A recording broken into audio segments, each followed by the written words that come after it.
Evening, guys. Welcome to tonight's Hangout in the Crib, where we're going to be talking about the July Forsaken tournament. All Even of though Wars. I put it in the title as July Forsaken Mission for some random reason.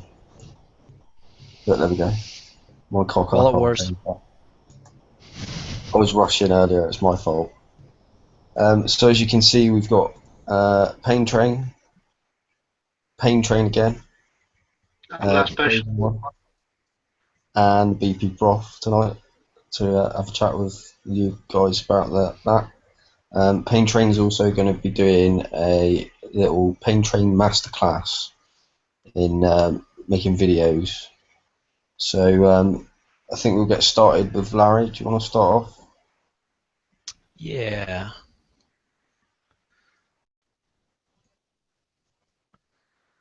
Alrighty. So today we are going to focus on Forsaken Wallet Wars, Part 2. But a lot of changes in today's update. Um, most of them were kind of minor. I think the one that we really were looking at is the second from the bottom there. Fixed an error with the Fusion Cruiser Supercharge, where the supercharged stat modifier was not being applied to the hull. Did we not bring that one up in the show that we done about it? I think yeah, we thought it was broken. Yeah, Yeah, he was right. we was. Even though now, what's interesting though is yeah, the blueprint did display a what 4.5x when you put a fusion cruiser with Gauss. Yeah, it wasn't doing it, was it? It was only doing the Gauss, Yeah, not the whole one.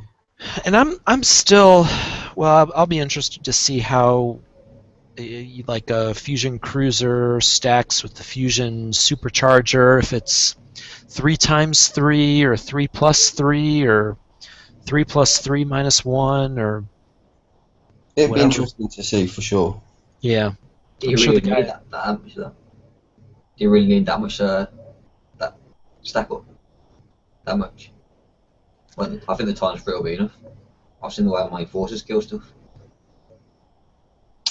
Yeah, I mean, they're really powerful for sure, but they don't last very long in certain bases. So, and against enforcers especially. So, I think it's their way of sort of balancing it a little bit. So it's still quite powerful against enforcers.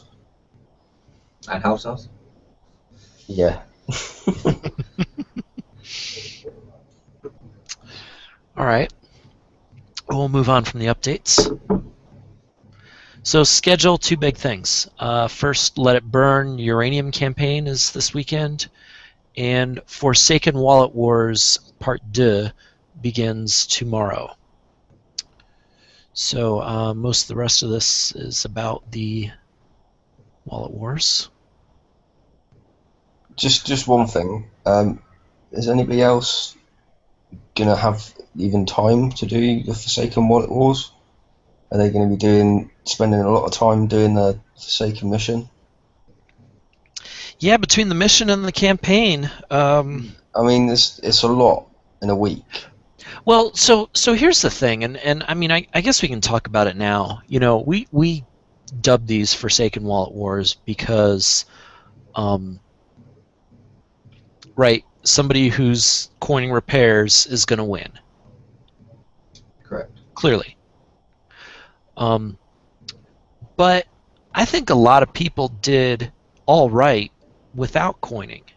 You know, getting in the 30th place, 40th place, even higher without coining was pretty feasible. Just because lots of people felt like not coining. Well, a lot of people was doing their doing unlocking all 5 slots as well, and having the same fleet 5 times or whatever. Using the fleet, using it on repair, using the fleet and timing it so that while one's on repair, when you finished your fifth fleet, the first one's repaired again. Kind of thing. Yeah, but if you get even 2 hours of repair per fight, you're not going to be able to rotate like that. I mean, so my point is that I think that if you um I would do the Forsaken mission at the same time as doing the Wallet Wars. right, you do a arena battle, and then you click repair, and then you do your mission, and then It splits up a little bit as well, so you're not doing one constantly. yeah. Well, Yeah. my I mean, if you're not coining, you're not doing wallet wars over and over and over again. And it's not kind. It's Anyway, kind of like not. It's kind of not like you're doing the using the same fleets kind of twice. right, Obviously, using your fleets for the mission, and then using their fleets for the arena. right, and even the repair is separate. So, um, yeah. So I think you can kind of work this in with everything else. I think there's a lot in 1 week, especially if you're going to try and go through the Forsaken mission twice. And the campaign. Yeah. Yeah, and then you can do the campaign, and then you can be doing this. And then you've Yeah. got Maybe on top I'm of going to that. say Dredges on Friday as well. Yeah, so it's a lot. It's a lot of chores. No, you're I right. think You're right. I think the main issue with me with the new Forsaken mission is the timing of it, really. Once you've clicked the start on it, you've only got that window in order to do it. Right. Should get least another day. And to have so many things in a week, kind of, it's a bit of a brain overload for me. Yeah, I'm not sure they really needed to stack the campaign on top of everything else going on. I'll certainly give you that. But here we are. You get the uranium or you don't. So, No, um, sorry, it, carry on now. yeah, no, that's all right. No, it's we're here. We're all here to talk, right? Um, so I'm gonna run through the Wallet Wars kind of quick. The format is pretty much the same as before. No brackets, just groups of 500. Everybody has the same chance because everybody has the same toy box. Everybody has the same weight. One fleet slot. You can buy more. I think it's worth it to buy more. They weren't that expensive in terms of uranium. I think even the last one was 25K. I mean, in one of my alliance in their group, the person with in top place only had 5 wins. So, it's just like a more expensive version of uranium repair if you can get in a group like that. Yeah. And the other thing that I found is that when I had a bunch of different fleets, and I was kind of doing something in the arena, and then going and doing something else in the real world for a few hours, it kind of helped me sort of manage that. Because if I had a shorter repair and I knew I was going to get back on the computer soon, I'd repair the fleet that was quicker repair. If I was going to bed, then I'd start repairing the fleet that was longer to repair. So it helped me kind of manage that, time on and time off the computer. Yeah, I mean, it worked out pretty good, really. There's some reasonable fleets that you could build in there with quite short repair time on them, especially if you built a certain fleet with monarchs and Firebats. drones. Yeah, I saw a few of those. Yeah, I've seen quite a few as well. Might have used one of those. Yeah, the Firebat Wallet Wars. Yeah. What it was last time. Yeah. But yeah, so having those extra slots, and if you want to, you can have 5 of the same fleet. You can have 5 different fleets. That's right. So it's up to you. And the uranium costs, they aren't too bad if you're a high level player, and uranium's not unobtainable to the majority of people. Obviously, if you're a lower level player, it's a little bit harder to come by, but the amounts in there were reasonable last time, I think, so it's quite good. Yeah. Yep. All right. Let's see, what else do we got? No repair insurance, 50% repair time or coin it. 1 free repair per day. Hopefully that works this time. I think last time it started working about halfway through the tournament. And that's it. So let's talk about the toy box. I mean, in one sense, it's the same as last time in that it's a toy box, but they tightened up what was available. So in terms of regular ships and in terms of weapons, and I think that's kind of interesting. So over here on the right, I listed just the hulls that were available, and essentially you've almost got one hull for each weapon type, right? You got the Protomast for missiles, you got the Harlocks for UAVs, Crusaders for ballistic, Hellblazers for launchers or throwers, Monarch for your drones, Gore Saber for rockets, and then you got the Aegis on defense, and you got your Nighthawks for subs, torpedoes. R5 Nighthawks. Yeah, yeah. And then just 4 different flagship choices. The Grim Berserker, Grim Wrath, Frostburn Interceptor, and the Phantom Nighthawk. So again, they really tightened it up, I think. I prefer that. Yeah, I guess. Yeah. There was too many last time. The thing is, with a tighter loadout like that, you can plan it slightly better as to what people are going to stick in there, I think. I think with the amount of holes that were in there and the amount of weapons and stuff that were in there, and you couldn't really sort of put your finger on what people were going to build to start off with, and then of course everybody just built Monarchs. Yeah, I was kind of hoping those had vanished from the toy box, but that's not the case. So, all right. So anyway, but then if you look at the weapons, so I repeated the ships here, but really in terms of the weapons, there's only a couple choices of each weapon type. So for missiles, you've got the Siege Z and the Achilles B and the Buzzard, and really with that 60% rank, I would say almost the only one worth using is the Siege Z. Even though the Buzzard's kind of nice, at high rank it does kind of lose some of its shine. UAVs, all you've got are Scarabs and Locusts, and I think pretty much I'd choose Locust all the time. I can't think of a reason I'd choose Scarab over Locust.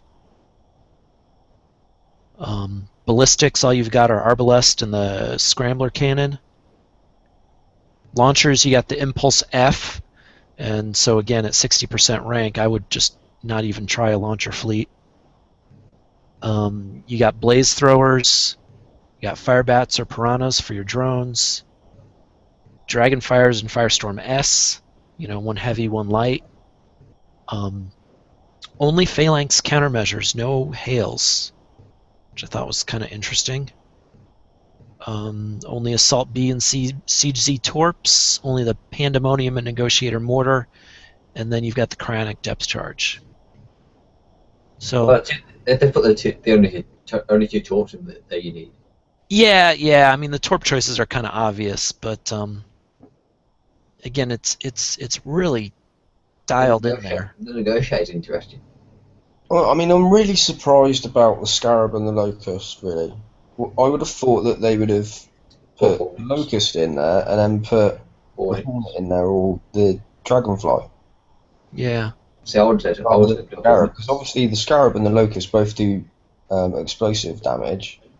And they have similar reload. It's like 3 times as better. Yeah. Kind of like pointless to me. Yeah. I mean, it's the same, all right? I mean, you're not going to use the Achilles missile, I don't think. It depends, Rock, with the UAVs. If they have the Hornets in there, you could use the Harlocks and get more pinches out. Yeah, exactly. I mean, I suppose they might have done it for that reason, but you would have thought they would have put one in with the UAVs, especially, like one of each damage type in there. You would have thought, rather than two of the same. Yep. And just to have the Impulse F launcher in there is a bit of a waste, I really. think the slow cannon would be nice as well for ballistics. Yep. Slow cannon or the slow rocket would have been nice. The launcher's interesting though. F launcher.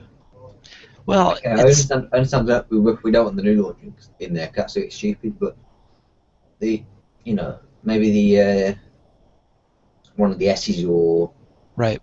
the U, because isn't the F the worst one? Well, at 60% rank, yeah, the F is terrible. Yeah, because it's a salvo of 9 in it, so Yep. it's ridiculous compared to like an S launcher or a U launcher. Yep. But I mean, it's not a bad loadout, but there's a few things on there that you wouldn't have expected to be on there, and then They probably want to do it more limited to what they use, so then they can change up what's used next time. yeah, exactly. I mean, If they put everything every time, then it's going to be the same thing every time. Whereas if they interchange the ships and the weapons that are used, it'll be different. I agree. It's good that they're changing it and everything else. I just think that some of the choices that they've put on there are a bit, because you would have thought that they've just brought out these fantastic new lockdown rockets, which Larry quite rightly said would be interesting to see in fleet versus fleet. Well, what better way of selling it to somebody than giving it them to play with? Right. It's just personally I would have. I think the antis are the one that gets me. Chuck them lockdown rockets in there. Let's get people going in that, Reaver in there. The antis are the one that gets me because the best thing to shoot down UAVs is the tails. Yeah. So, but it's interesting. You can make some good fleets out of what's there. Right. I mean, there's not a whole lot that I used last time that isn't in here. I think I used one fleet with a Savage, Kodiak. Well, that wasn't really superb, but I mean, to be fair, you're not going to use mortars either, let's face it. no, you don't really need the mortars. And that was really the only class of hull that wasn't in there. There's no mortar hull. But it was like that last time. The Nova wasn't in the toy box last time either. You'd laugh at how many battles I've won against Crusaders with mortar hellhounds in previous arenas. Whilst I was ranking. Yeah. I've seen your. I think I've run into your mortar hellhound fleet actually. Yes, I think you might have. I think I might have beaten it. I don't know. I can't remember. It's been a long time. Yeah. All right. We ready to move on from this slide? Well, you got the more limited flagships. So, just to run through those real quick, you got the Berserker for overload and defense. You got the Frostburn for its field. You got the Grim Wrath for the missile reload and its overload. And then Phantom basically gives you a fit. Stun as well on the Grim Wrath. Yeah, the Don't overload forget with the the stun. Yep. So there. So you be a little more focused this time. Take advantage of the flagships. Take advantage of the Aegis. I think it's interesting how they actually put R5 Nighthawk in, not Nighthawk in. They actually put him in R5 and not normal, not regular. Was it a regular one last time? I think it was regular one last time. I don't know. All right. Let's carry on. This is the same slide as last time, pretty much. Don't forget power cells on your carriers, laser targeting on your mastodons. Use an Aegis. Watch out for subs. And then we talked a little earlier about the rank.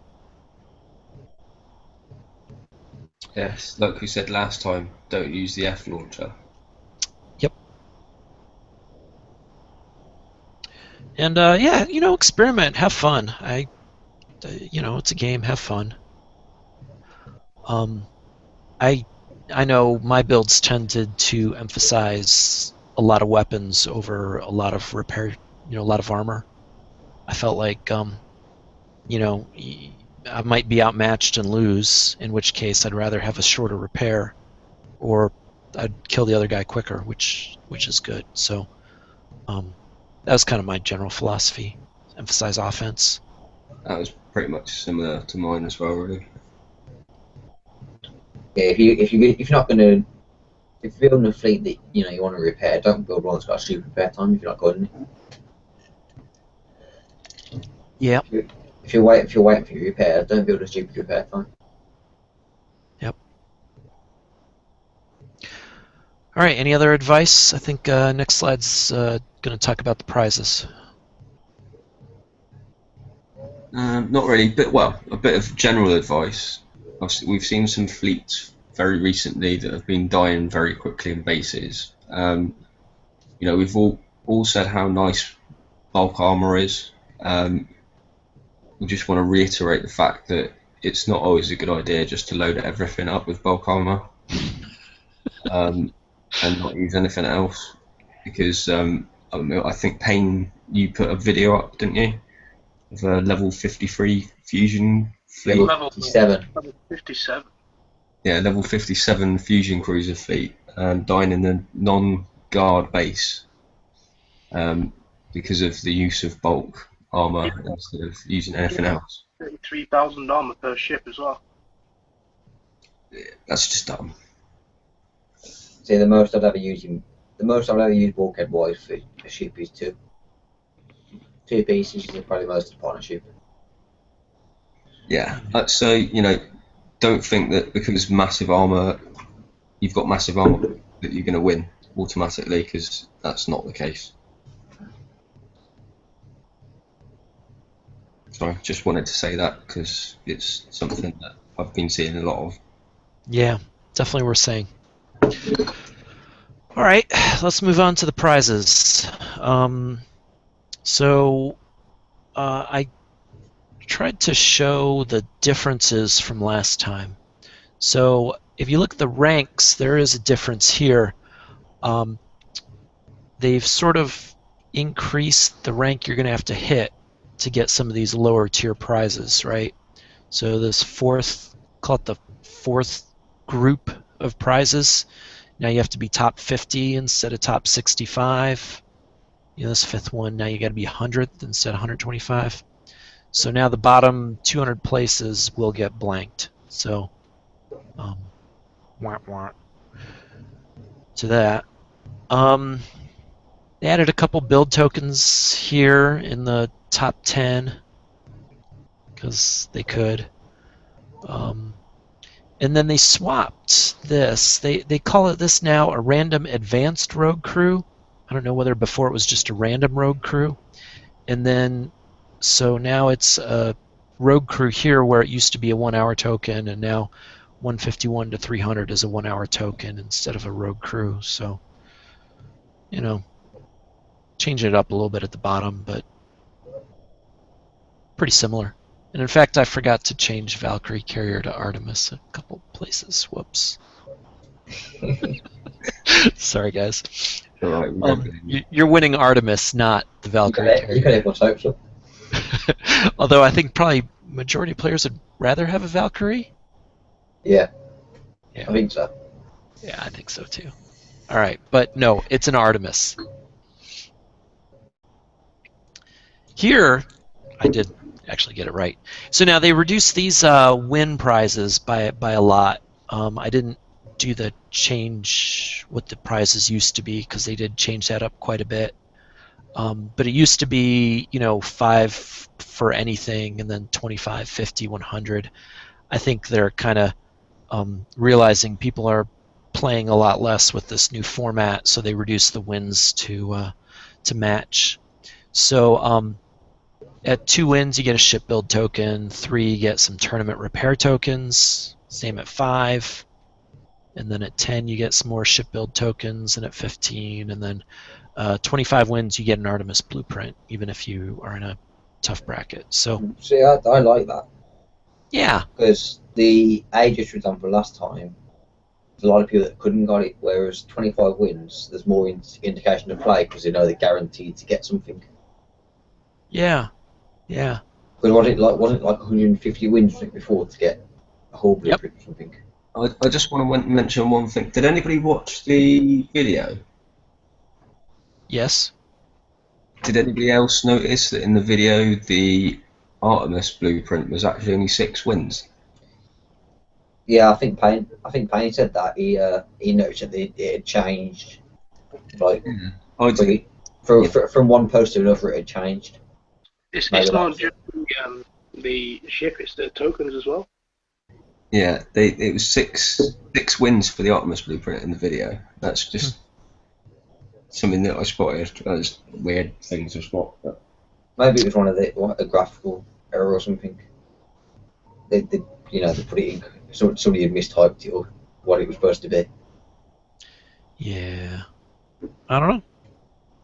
I was going off the forum post. well, that seems to be more accurate, doesn't it? But I was just thought I'd mention it.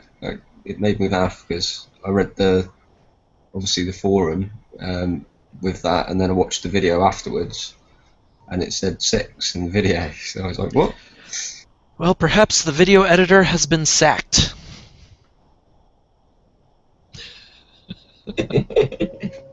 All right, well, that's not really actually all that funny, but anyway. All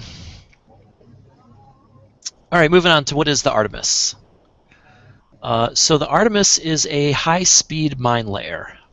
Players will now have access to those cryo mines, which are maybe a bit annoying, but don't really do much damage. So what's the deal with this ship? It's got some ballistic bonuses. It lays cryo mines. It's got really nice concussive defense, but it doesn't have any sonar or thermal to detect underwater enemies. It's got really nice combat speed, but it's a light max weight. Doesn't have many slots. So really, I think all this is going to be all that useful for is as a mine layer, and Could help I would in build the it light. raids. What was that? Could help in the raids. In the campaign to fleets at Russia, just to slow them down. Yeah. I mean, it might be useful, but trial mines behind you and then slow them down while you're killing them. sure. One thing that I thought might be interesting is in the Forsaken mission. When all those the fleet comes running out at you, and you want to turn and burn away from it.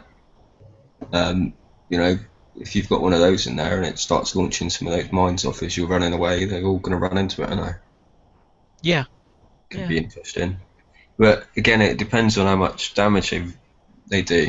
Because obviously we've seen them before in the Arctic campaigns, where they were in the bases. But I expect they'll probably do more damage as a player weapon. Yeah, I don't know. I mean, this says 2 concussive down here at the bottom. I don't know if that's really damage of 2. I mean, it's probably 2 per one that it drops. 2 what? I don't know. Yeah, I think what I might be getting at is maybe it drops 2 concussive mines at once. I don't know. I think the point of these mines is to drop the cryo fields, which will slow and set up the bypass for whatever is shooting at them. Only when they get hit, though, isn't it? You have to hit the mine for it to. And I'm assuming the same way that the mines worked in the raid, when you get close enough, they kind of pop anyway. Right.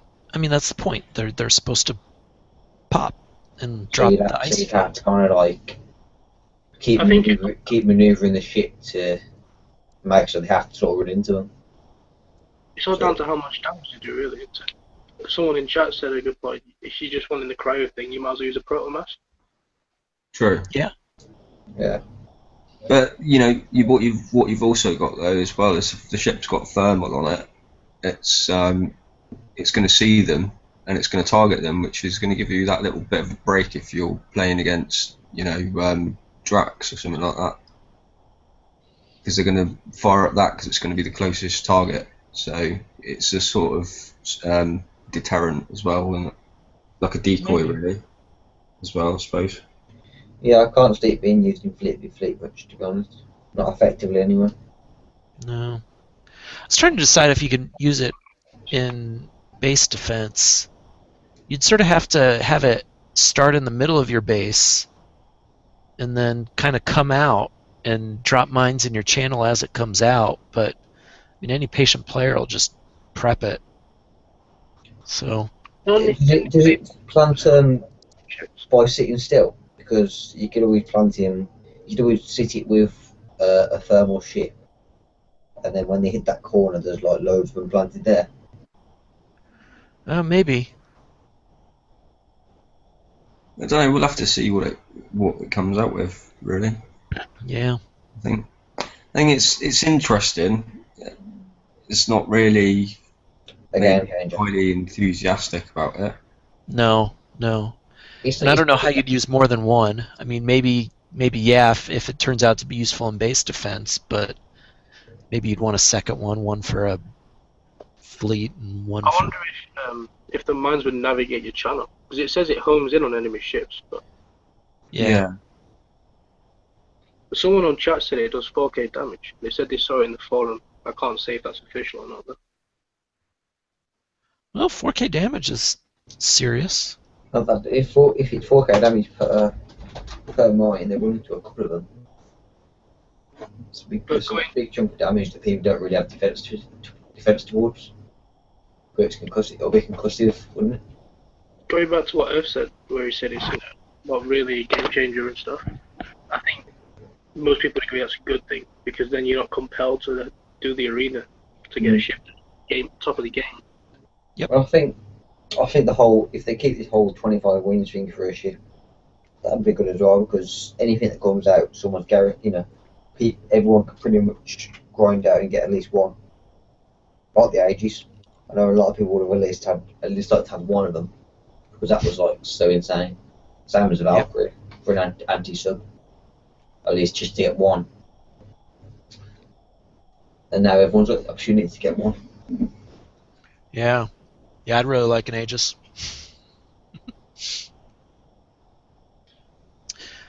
All right. Well, I guess it's a little bit of wait and see. Maybe these mines are a little more powerful than the ones we've seen before. So, yeah, if they do some serious damage, then this could be a bit more useful than we're talking about.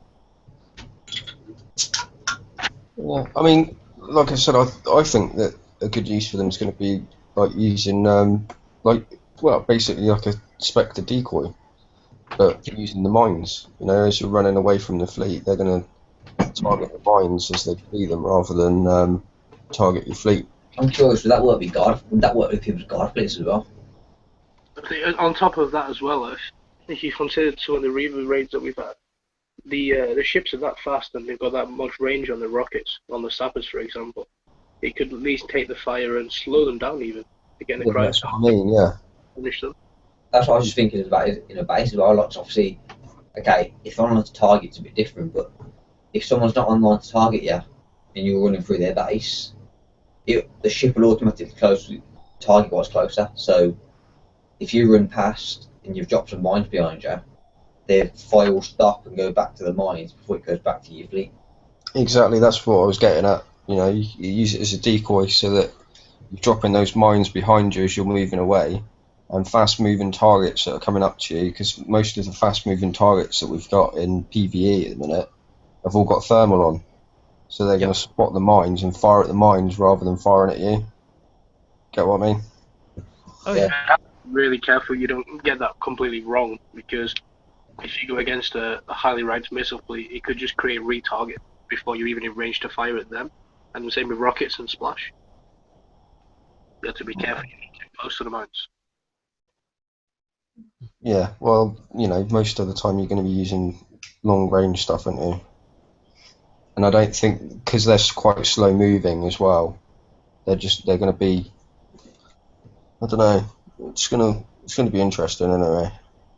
It's just a thought that I think that's probably going to be the best use for them is going to be in PvE stuff really more than anything. Agreed. Yeah.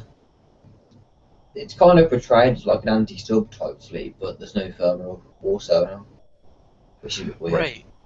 Right. You wish there was thermal on them. I mean, it's got really nice concussive defense.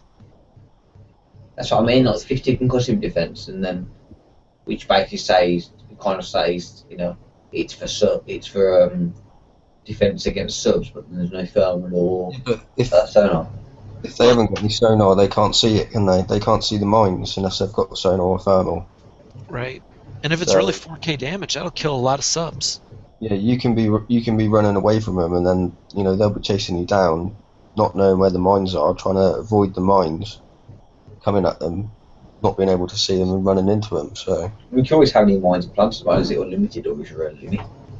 How many you can drop? I mean, it could be interesting because it could mean that if you haven't got any thermal, you could in theory still win against subs with them because those mines are gonna. Just run and zigzag away. But then, does it need to actually see the target in order to launch the mines, or would it just launch mines anyway? And then when they're seen, it will go travel towards the target. I think it launches them randomly. It's a good question. From what I've seen in that video, it just launches them randomly. Because yeah, but in the videos I think we've only seen surface ships against them in the videos, haven't we? Yep.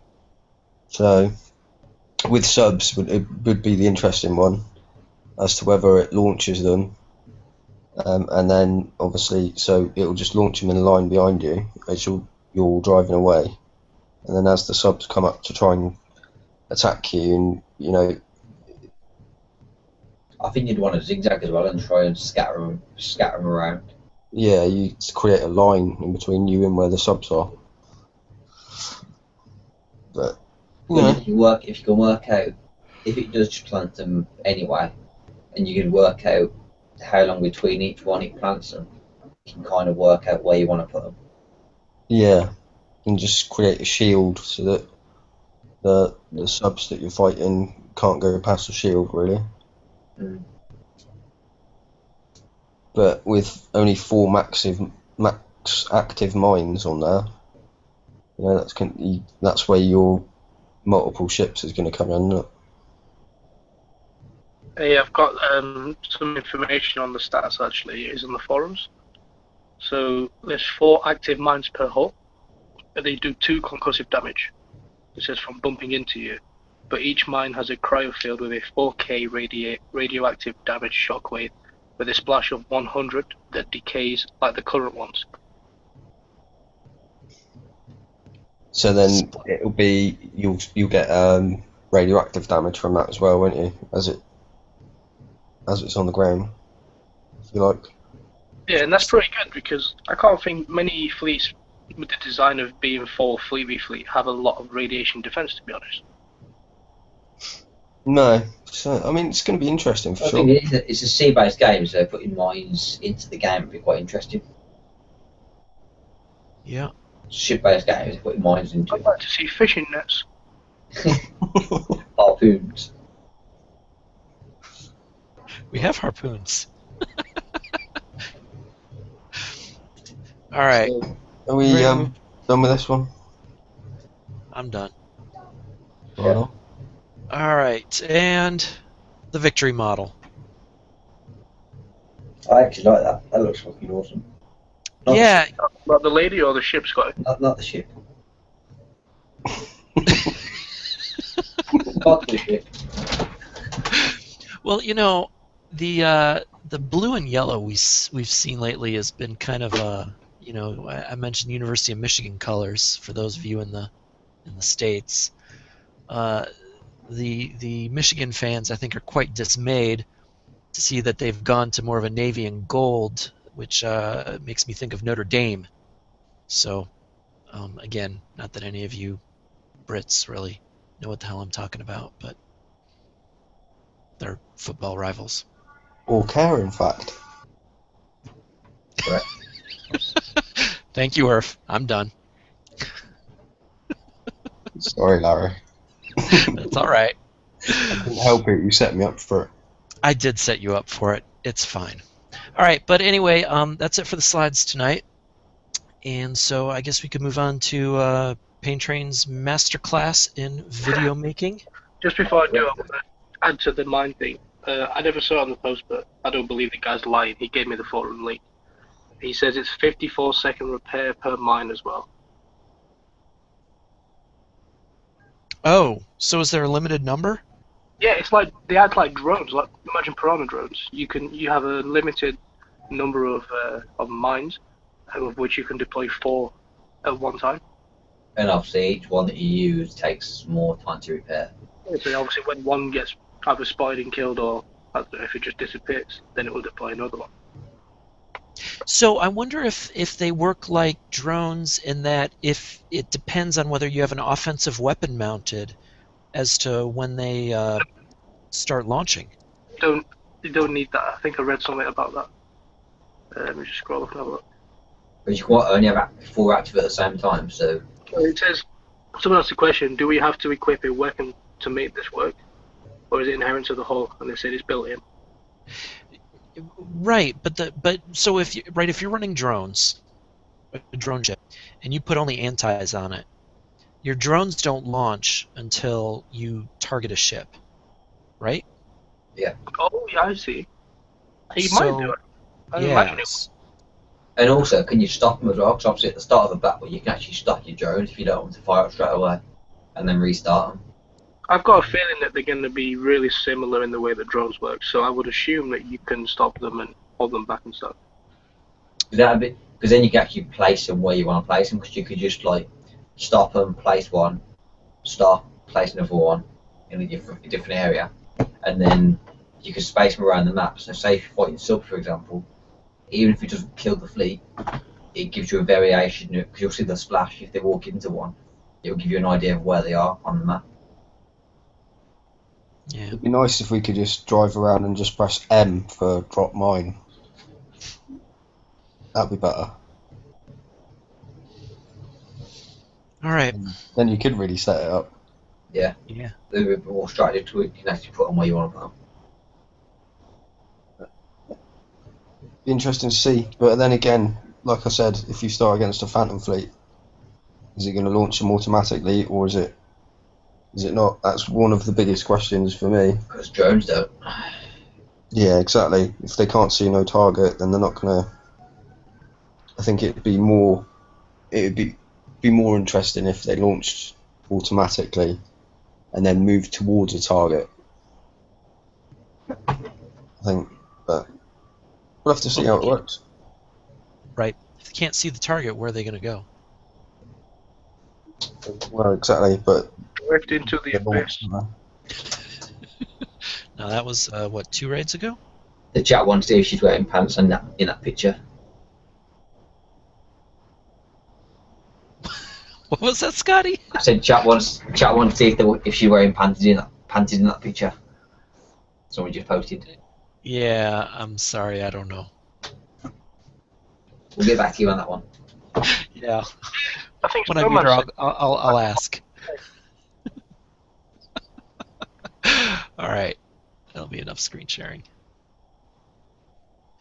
Wouldn't want. Who got a boner last time? Snowman? Earth? we did get a boner, or someone had a boner last time. Someone said they did. Wasn't me. Or me, in fact, either. All right. Ready for video masterclass. Yes. Right. I'm going to hope that my laptop doesn't completely blow up. Obviously, I'm on 2 devices. I've got my phone for the kind of audio and stuff of the show. My laptop's just for the screen sharing purpose. So you have to let me know when you can see it. Realize he's hacking it so you can do it on both. Now, my laptop is ridiculous. I don't play Battle Pirates on this anymore. But I'll just press stop sharing. Fuck. That was a bit dumb. I was meant to press hide, that little message. Can you see? Nope. Oh, there we go. Yeah, we go. Right. So, I'm just going to give like a basic overview for the sake of Teresa Santa Cruz. She was requesting us to do this. So it's not going to be what I use, but it's just going to be what you can do for free. So there are different types of recording software you can use. A really basic and free one is Hypercam. I'd recommend version 2. We can probably leave some links actually for where you can download these things. So as you can see, it's really basic. It automatically selects full screen, although you can press this and select region if you wanted to just say record a little bit. It's quite easy. Press start record and it'll be recording for you. So obviously it's just recording that box that I selected, and then bring it up and just press stop recording. You can assign hotkeys to make your life a little bit simpler. I think F2 is to stop it. So it's fucking nice not respond. I told you this laptop is shit. But yeah, basically at the top here, it's just where you on the sound you can choose whether your input is your mic if you wanted to talk over your video, or if you wanted to record the game sound, you could just record straight from your screen share. And obviously in the options you can select what file it is in your computer and where it saves. So that's pretty much that. It just goes into your folder there. When this decides to open. So when it comes to adding music to it, a lot of people don't bother, or they use that terrible free thing that comes with it. A lot of people don't like that. So when my computer responds, I'm going to show how to get it music for free. Feel free to talk amongst yourselves while it loads. Well, I'm just we're making fun of you in the YouTube chat, Rob, so don't worry about us. Ah, brilliant. You can show them how to get around the whole copyright issue as well with YouTube. Yeah, well, I'll talk about the copyright in a second. All you do to get the video, the music, you just find a song you want on YouTube. Here's one I selected earlier. When it decides to select all, No, I see what you can do. you can see how I don't play Battle Pirates on this, can't you? So you just copy the link. No wonder you always die when you prep out bases. Oh, that's why I can't play. I have to go on the computer to play, but I'm not at home. So then, just search into Google, YouTube to MP3. Yeah, I had a feeling you were going to do this. You know, actually, a real handy way to get MP3s off of YouTube videos is Torch browser. I know a lot of us installed Torch. You can always you can always type in MP3 converter as well. That'll work. Yeah, I still use Torch actually if I want to do it. I get most of my music by doing MP3 converter and just convert it straight from YouTube. Yeah, that's what I'm doing here when it loads. God, I hate this laptop. Torch, you just get a button. It's real easy. Yeah, I've got Torch. You can see it on the left there. Yeah. I was just kind of giving this the ability to be used by a monkey overview. What's so sickening? Yeah. So I always use this top link. You got the address bar at the top. It's just a simple case of pasting the link in, press convert video, you press download. I'm not going to do that because my laptop might blow up. Exactly the same website as well. Yeah. It's the best one to use. So then you've got your content, you've got your recording, you've got your music. I think most computers have this Windows Movie Maker built in. If not, just download it for free. This proves how long I've not used this laptop for. This video I made was when I was in KDE. I don't have anything more recent. So you want to press add videos or photos and select the folder and your video recording. I've already selected mine because it takes ages on this laptop. And the same with the music. So you just press add music and then it will bring up your music folder. And you just drop your music in. And I shouldn't have clicked on that.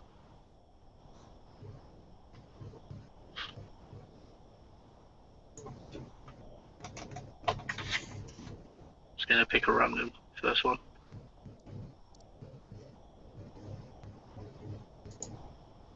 Now, one thing that people always notice is on videos that people make, there's a lot of kind of time wasting, if you like, at the beginning, if that makes sense. So, watching the person on the map for 10 minutes and going full screen. There's a simple way, like just click to where you want. I'm just going to guess and assume it's there. You go to video tools here at the top, press edit, and you press split, and that's just pretty much your video. You can right click on the bit you don't want and just press remove. So it will start from the actual base hit or whatever you're recording. Another easy and free one that you can use as well if they don't have that is Video Pad. It's a very simple program to use. Oh yeah, different types you can use.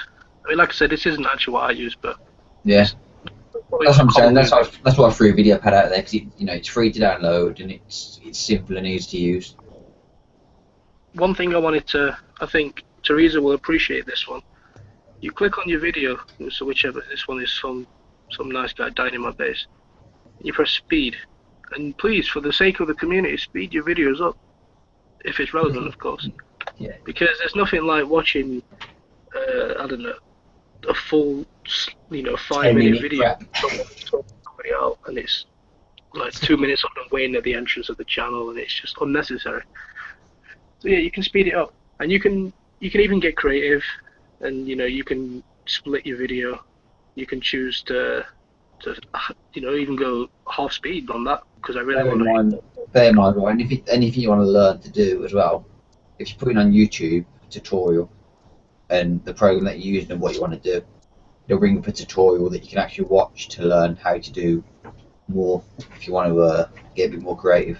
Yeah, well, I'm gonna make a video. I was planning to make it yesterday, but I was too busy, so I'm gonna make a more detailed video on this. But I'll leave all the fancy bits. Obviously, you've got animations, different visual effects. You can just look at that through yourself, and I'm sure you can figure that out. I'll touch it over in the video. Now, when it comes to uploading to YouTube, please make sure you hover over the save movie, and then press for high definition display, because there's nothing. You're not sharing right now. Oh dear God, am I? I must have crashed out on my laptop. That might be what that noise was when I reconnected. Right, I don't know where where do I stop sharing? Oh, there we go. See. Told you this laptop is terrible. Yeah, there we go. So I'm just going to briefly go over so you can see what I was saying. But when I was talking about cropping, it's just a split tool here under the edit for video tools. The speed is here, so you can select to speed up your video, slow it down, whatever you want to do. If you press home, you can add different musics, photos, videos. If you want to take a webcam of yourself, do that. You can add different titles if you want to get a title screen on the front or something like that. Or you can add captions if you wanted to point out that the person hitting you is a noob and you wanted everyone to know that. Obviously you got animations and visual effects if you wanted to make it all fucked up. So when it comes to saving, again, wait, overall, Rob, can I add one more piece of advice? Yeah.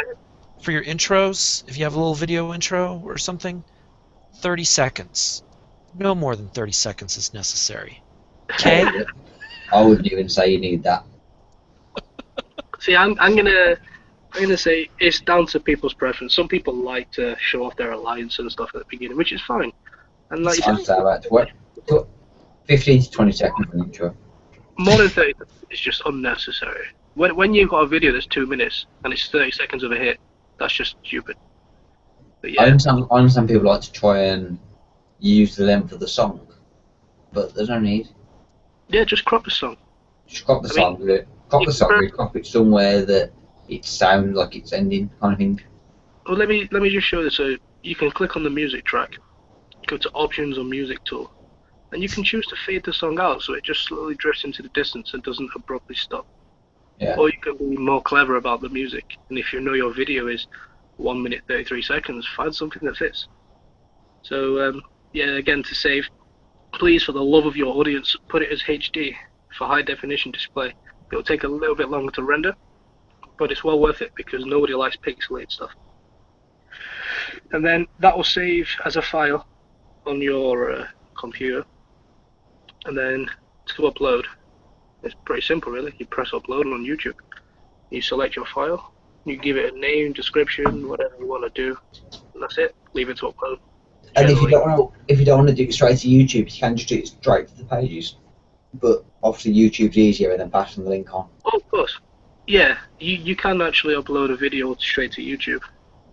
Straight to Facebook or if you just want to put that video straight into Facebook, you don't have to have a YouTube channel if you don't want to. It just for your alliance, couldn't it? Or you might not have a YouTube account, in which case I'd say just get one. So yeah, I think it's cool for your videos then as well on your YouTube, if you do have a YouTube account. And then all you've got to do then is post the link onto all you've got to do then, if you do upload them onto YouTube, make a YouTube account, then all you've got to do then is just post the link onto the Facebook page like you would, and it'll go straight to the video. But yeah, I think that's good enough. I think for the basics, it will get people able to make videos, and I'm gonna do a more detailed one, like an actual video, sometime in the week. Have I got time to talk about the mobile gaming real quick? Go for it. Cool. Yeah, So if you want to go for it. we're gonna name this Payne's Tech Corner, as I've just decided at the start of the show. So obviously most of your gaming will be on the computer or laptop, but it's really useful to be able to log in on your phone if you're either addicted or you just want to come home and make sure you have a dock and you know you don't have a 5-coin repair. I'm going to screen share my mobile, assuming this goes well. So, you can see my phone screen, can't you? Not yet.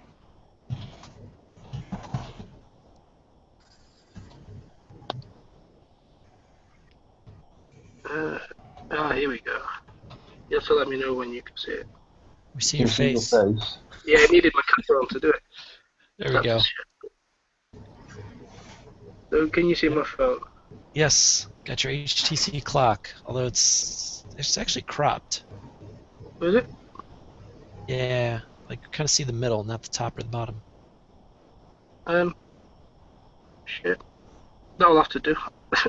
Yeah. I'll manage around that. I'm watching the laptop from see what I can see on the screen. So it's got off at the bottom, but you want Puffin browser is what I use. See, I've got it just there. So we're gonna open that. Go into that. I think you have to pay for it. It costs no more than £5, which is it's no more than $10. I don't know what the conversion is. But I have my bookmark set up, so it loads it. It's just the same. It just opens exactly the same as your computer browser. As you can see, it loads faster than my laptop. My phone has a quick connection. So you can't see the bottom, can you? No, we see it actually. It's coming up better on the video, I think.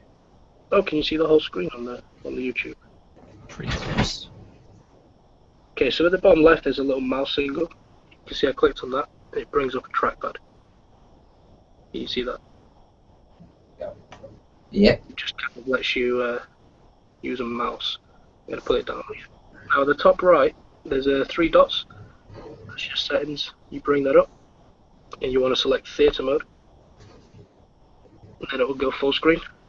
That means now, just by using your finger, you can scroll around and move your map or your base, which you can't do outside of theatre mode. Also, it's worth pointing out, at the bottom, you've got, on the right hand side, a keyboard. So you can bring that up, and you can chat, message, talking comms, whatever you need to do, get rid of that. And next to that is a little games controller. Now that's going to give you a little bit more kind of control ability if you were to hit a base for some reason.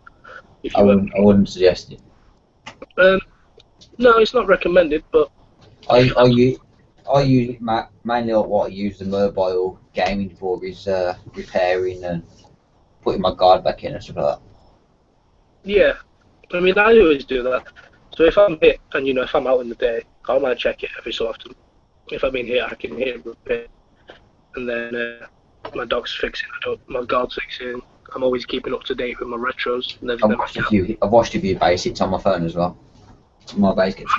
I've watched a few basics on my phone. It's quite fun to do base on your phone. So yeah, when you press this, you've got. I'm gonna hover with the mouse so you can see. There's a little kind of directionality thing. You can use up to select all ships, down to stop, left and right to cycle through your boats. So it's pretty useful. That's probably about it really to show off for this. But like Sky said, it's not really the best thing to use. It's good if you want to maybe also some cargoes for some rank. But like I say, it's good. The base repair is the biggest thing because say if you've got like 6 hours to your bull pops and you've got to put your guard in and you're out in the next within the next 3 hours. Yeah. You know that you've got to just jump on your phone, drop your guard in or whatever, and then you know that you've got your guard in. I just want to. It's ideal if you're at work or something like that, and you've got a retro finishing or a ship finishing for something. You can utilise your time a bit more. Time, having like 4 hours without retro, it all adds up. Just before we stop, I want to answer a couple of comments on the chat that I've just seen. Cinnabon said it's free in the Play Store. It's actually not. The version that's free, there is a free version, but it's limited to what time of the day you can use it. It's after 7 p.m, I believe. It depends on the time zone as well. But Yeah, I think 7 p.m. to 7 a.m. I think it's free one. Yeah, so I just recommend paying for it. It's only like what $1.99 or something like that in UK. Yeah, you won't be spending more than maybe $5 in Americaville.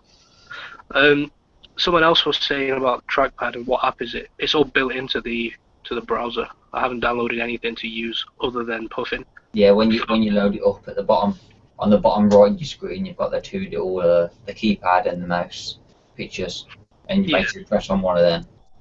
The mouse off to the trackpad, picture of the mouse, and then after the picture of the keyboard after the keyboard. Another thing to point out: a lot of people who use iPhones seem to be using Photon instead. I'm guessing it works the same. Unlucky for having an iPhone though, Rainer. So yeah, that's kind of covered that, I think. That's the end of Payne's Tech Corner. Hey, I want to jump in with one more alternative that's free, and I actually like it better than I've tried some of these browsers.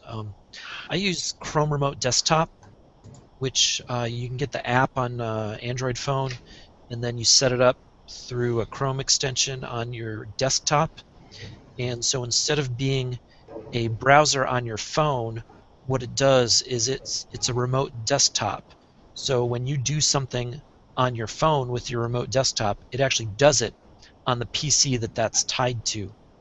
And it's actually running. So if you have your own computer for your own exclusive use, you can use Chrome Remote Desktop. And maybe if there's more questions about it, we can address it another time.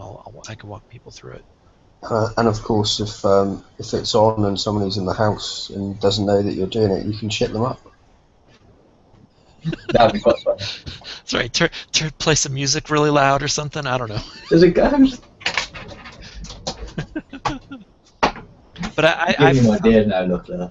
Been using the browsers and really. Right. Anybody else want to add anything tonight? I'll say if anyone's got anything they want to touch over, like this whole video thing started off as a joke by Santa Cruz, I think, on the Alliance group, and then someone in my Alliance wanted to actually have a decent look at it. So if you have got anything you want us to touch over, in all seriousness, let us know and we'll have a look for you. Yeah, that's a fair comment. So, any suggestions for anything that you want us to cover, whether it be actual things involved in the game or just stuff outside, like making videos and stuff like that. So yeah, just message us up on the BPC page and we can get it done, For or a message page one of us. I didn't hear that, Rob. Sorry. So I'm going to apply for a patent after this show for Payne's Tech Corner. All right. I believe that would be a copyright. So, anything else? No. You got anything, Larry? Nope. So, as usual, don't forget to check out Larry's blog. What's your blog, Larry? bpprof.blogspot.com. So, check that one out. One thing I will say is this Friday I'm going to do a community show, so I've put up a thing on the Alliance group about what people want to talk about, so drop up a comment there. As long as I see something stupid like kick sucks or something, just drop up what you want to talk about and we'll go through it. Right, cool. So, Scotty is doing the Friday show. So, yeah, if you want to be on that, give us a message. We'll try and get you in there. First 10 people, so obviously one's going to be taken up by Scotty, so it's going to be 9. Got one for his shoes. Yeah, it's true. So, yeah, message the BPC page if you're interested, or message Scotty directly if you know him. On the BPC page, Rob's been busy sticking up some extra builds and stuff on there, so there's some nice new Fusion Cruiser builds on there. I'm going to be doing some Gore Saber builds tomorrow, so don't forget to check that out. And that's pretty much about it, I think. So enjoy the rest of your evening. We shall see you again on Friday for Scotty, and next Wednesday at the same time for everybody else. Cheers, guys, and we'll see you later. Good night. Payne's Tech Corner. Yeah.